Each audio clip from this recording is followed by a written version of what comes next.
Assalamualaikum warahmatullahi wabarakatuh. Salam sejahtera bagi kita semua. Kita hari ini akan membahas di pertemuan 3 dengan tema perhitungan PPh 21. Mari kita lihat untuk slide pertama kita mengenai tarif PPh 21 atau tarif pasal 17.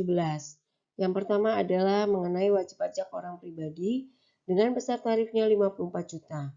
Yang kedua, tambahan untuk wajib pajak yang kawin besar tarifnya Rp4.500.000. Yang ketiga, tambahan untuk seorang istri yang penghasilannya digabung dengan penghasilan suami sebesar 54 juta rupiah. 54 juta rupiah ya. Kemudian yang keempat, tambahan untuk setiap anggota keluarga sedarah dan keluarga semenda dalam garis keturunan lurus serta anak angkat yang menjadi tanggungan sepenuhnya paling banyak 3 orang untuk setiap keluarga sebesar Rp4.500.000. Kemudian untuk besarnya PTKP yaitu terdiri dari 4 lapisan. Yang pertama adalah sampai dengan 50 juta besar tarifnya 5%. Yang kedua adalah 50 juta sampai dengan 250 juta besarnya tarif adalah 15%. Yang ketiga 250 juta sampai dengan 500 juta besar tarifnya adalah 25%. Dan di atas 500 juta besarnya 30%. Kemudian kita akan membahas contoh soalnya, yaitu di mana Andi mulai bekerja sejak tanggal 5 Desember 2017 pada PT XYZ. Pada bulan Januari 2017 memperoleh gaji 8 juta rupiah. Selain itu Andi menerima tunjangan transport 750.000, tunjangan makan berupa uang 800.000, tunjangan perumahan 750.000. Perusahaan juga memberikan premi asuransi kesehatan atau bukan Jansopstek sebesar Rp100.000 serta mendapat seragam kerja seharga Rp250.000 dan iuran pensiun yang dibayar sendiri Rp300.000. Kemudian Andi sudah menikah dan belum mempunyai anak. Bagaimanakah perhitungan PPh pasal 21 untuk bulan Januari 2017? Kita lihat pembahasannya. Di dalam pembahasan ini kita lihat tentang penghasilan bruto sebulan, yaitu gaji 8 juta rupiah, tunjangan transport Rp750.000, tunjangan makan Rp800.000, tunjangan perumahan Rp750.000, premi asuransi Rp100.000, serta total penghasilan bruto sebesar Rp10.400.000. Kemudian pengurangannya kita lihat yaitu adanya biaya jabatan sebesar 5% kali penghasilan bruto, yaitu 5% kali Rp10.400.000 sebesar Rp520.000. Kemudian iuran pensiunnya Rp300.000. Maka kita totalkan di sini Rp820.000. Nah, kemudian penghasilan neto sebulan bisa kita kurangkan Rp10.400.000 dikurangin Rp820.000 sebesar Rp9.580.000.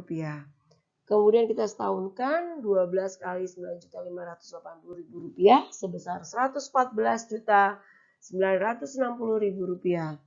Kemudian adanya kita kurangkan dengan PTKP setahun yaitu K0 terdiri dari WP sendiri 54 juta, tambahan WP kawin 4.500.000. Maka dapat kita kalkulasikan 114.960.000 kita kurangkan dengan 59.500.000, maka hasilnya adalah sebesar Rp55.460.000. Maka ini dapat dikatakan sebagai penghasilan kena pajak atau PPh 21 terutang setahun menjadi Rp55.460.000. Dari sini, dari PPh 21 terutang, maka kita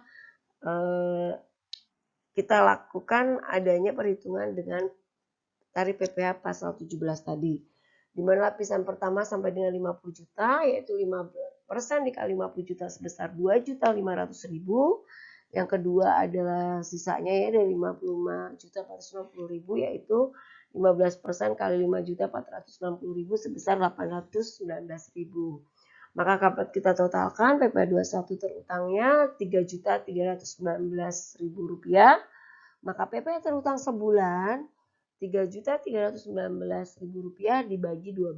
Jadi per bulannya adalah Rp276.583. Kemudian penjelasannya di sini Untuk menghitung PPh 21 bulanan karyawan tetap, penghasilan neto bisa disetahunkan atau tidak disetahunkan tergantung dengan beberapa kondisi. Mari kita lihat terlebih dahulu penghasilan neto tidak disetahunkan apabila karyawan yang kewajiban pajak subjektifnya sudah ada sejak awal tahun, tetapi baru mulai bekerja dalam tahun pajak. Kemudian yang kedua, karyawan yang kewajiban pajak subjektifnya sudah ada sejak awal tahun, tetapi berhenti bekerja dalam tahun pajak. Itu yang penghasilan neto tidak disetahunkan. Kemudian penghasilan neto yang disetahunkan kita dapat melihat beberapa kondisi. Yang pertama, karyawan yang kewajiban pajak subjektifnya sebagai pajak dalam negeri dimulai dalam tahun pajak. Yang kedua, karyawan yang kewajiban pajak subjektifnya sebagai subjek pajak dalam negeri berakhir dalam tahun pajak. Kemudian yang ketiga, karyawan meninggalkan Indonesia untuk selama-lamanya. Kemudian yang keempat, mutasi dari pemberi kerja yang sama. Yang kelima, karyawan yang berhenti bekerja karena meninggal dunia. Kemudian penjelasannya secara umum, ketentuan dan petunjuk teknis, perhitungan PPh 21 berdasarkan Per 32 tahun 2015 yang mulai berlaku 1 Januari 2015 hampir sama dengan ketentuan dan petunjuk teknis perhitungan PPh 21 berdasarkan Per 31 tahun 2012. Hanya terjadi perbedaan tentang besaran PTKP. Salah satu besaran yang berubah adalah batas penghasilan bruto yang diterima atau diperoleh pegawai harian mingguan serta pegawai tidak tetap sampai dengan jumlah 300.000. Sehari tidak dikenakan pemotongan pajak, akan tetapi penghasilan tersebut tidak berlaku dalam hal penghasilan bruto kumulatif dalam 1 bulan kalender melebihi 3 juta rupiah atau penghasilan dibayar secara bulanan. Maka demikianlah pertemuan 3 ini untuk penjelasannya. Terima kasih. Assalamualaikum. Waalaikumsalam warahmatullahi wabarakatuh. Semoga bermanfaat.